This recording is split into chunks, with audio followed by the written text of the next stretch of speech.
Welcome back. Now, an ad hoc committee tasked with investigating allegations made by Lieutenant General Nhlanhla Mkhwanazi has elected its chairperson, sparking controversy.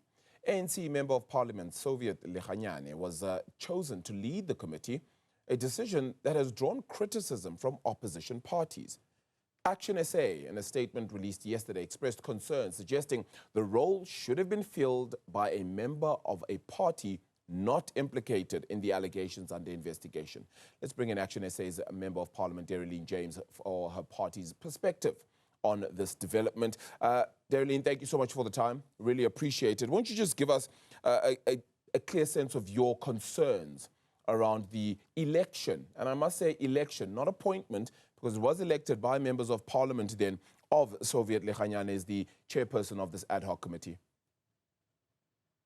Well, we say elected by the members of parliament, but we all know how these things work. I think by now we know that these decisions are taken outside of the room where elections actually happen.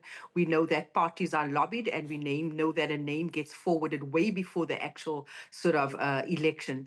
I think yesterday what that message sends to all South Africans is right now we are meant to sort of to build the trust of South Africans in the South African police force. We are also meant to be not to be biased. And, you know, for us, we spoke yesterday and we said we need to start off on the right foot, and we need to garner the confidence of South Africans. And by sort of electing a chairperson from the ANC, I don't think that sends the right message. If anything, that is a conflict of interest. The president missed an opportunity to make a decisive decision when all of this broke loose, so these damning allegations. Again, yesterday, the government, the GNU partners, again missed another opportunity to gain confidence and to do the right thing. I think, if anything, you had 4 people, we are 18 members serving on this committee. Yep. 11 are permanent members, and the rest of the members are alternate members, meaning that ActionSA does not necessarily have voting rights, but we can put it on record and express our concern in the appointment of the chairperson and in him being an ANC member. Yeah, and Mr. Lekganyane, to his credit, then also said to yourself, Ms. James, that you're actually allowed and you would be a full member. It doesn't, the committee doesn't want to see you as a non-voting member. Your thoughts, your ideals, etc., are still significant to this. And it's not to say then that you're saying that all members of the ANC are complicit in the allegations. You're just worried about a conflict of interest.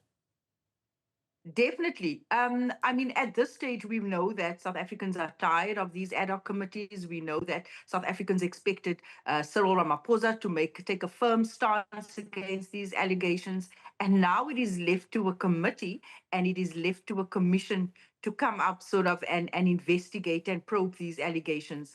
I think so many opportunities has been missed by government to sort of step up and have a little bit of backbone and serve South Africans and put them first. But what we see unfolding again yesterday is sort of party interests, you know, being put before the interests of South Africans. Dereleen, please help me. I'm not as well versed in understanding these ad hoc committees, etc. But what is the difference between this and the Judicial Commission of Inquiry? What job are you going to do that's different to the inquiry? Because everything you find out should be going through that commission, I would have thought. Yes, but although there's the ad hoc committee as well as the commission, these are completely 2 separate sort of processes that needs to run. The findings of the ad hoc committee, I think, will be presented in Parliament. We will give a report to Parliament. But I think the outcome of the commission, that would actually lead to criminal charges, although sort of it has an impact. The findings of what happens in the ad hoc committee as well as the commission, I think both those will speak to whether or not criminal charges will be laid. Fair enough. Okay. As chair, Mr. Lekganyane still doesn't have the ability to make unilateral decisions of any kind, right? So what powers does he necessarily possess to hinder, to stifle, or to delay this process?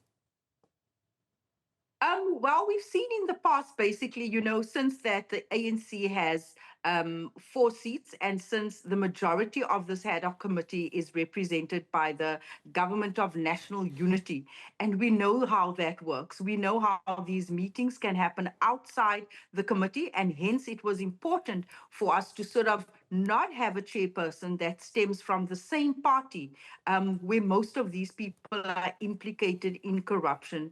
It was an opportunity missed. But like I'm saying, it is now up to us, even though we are sort of the more smaller parties, to sort of note our concerns, and also to know that, although we may not have voting rights in this party, but we are not oblivious to the crime that is unfolding. We are not oblivious to the corruption that is unfolding in our country.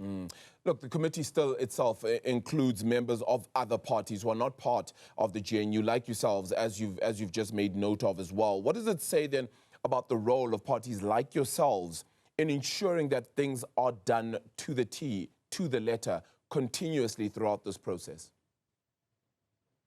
I think, even though we may not have had voting rights yesterday, but I think we have given South Africans food for thought.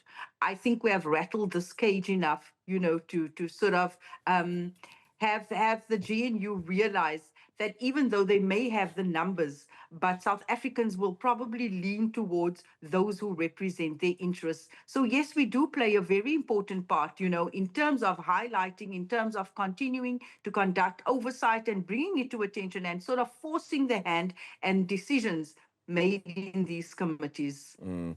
While you do disagree with the election of Mr. Lekganyane, then you also will not be contesting his election, right? And have no ability to do so. Is that correct?